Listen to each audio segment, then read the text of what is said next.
À Athènes, Sarajevo ou Rio, beaucoup d'installations sportives ont été laissées à l'abandon après les Jeux olympiques. En 1924, Paris organisait les Jeux, mais presque 100 ans après, que sont devenus ces stades et autres piscines olympiques?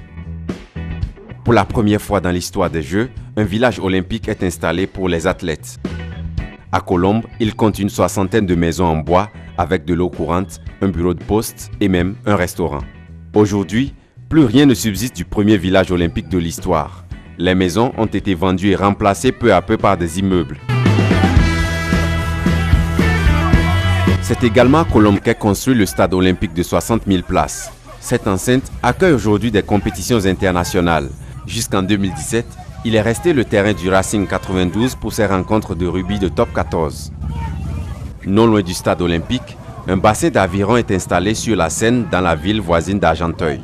Quelques années après les Jeux, le port de Gennevilliers voit le jour en face d'Argenteuil. Le paysage change.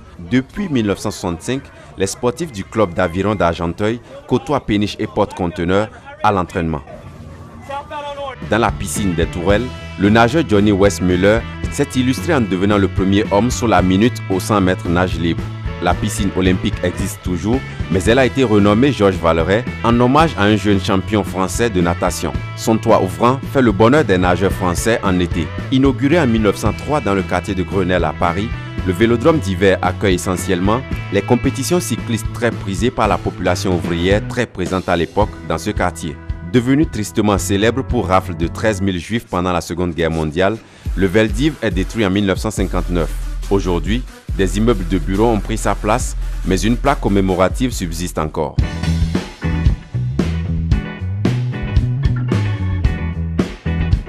Et oui, il y avait de la pelote basque aux Jeux olympiques de 1924. Les équipes de France et d'Espagne étaient les seules à participer et la France a dû se contenter de la médaille d'argent dans toutes les épreuves de la discipline. Aujourd'hui, le fronton est toujours debout et sert maintenant de terrain de jeu à un club de pelote de Boulogne et abrite parfois les fêtes basques. Parce qu'un siècle après ces Jeux, Paris est désigné pour organiser ceux de 2024. C'était un tour des infrastructures de 1924.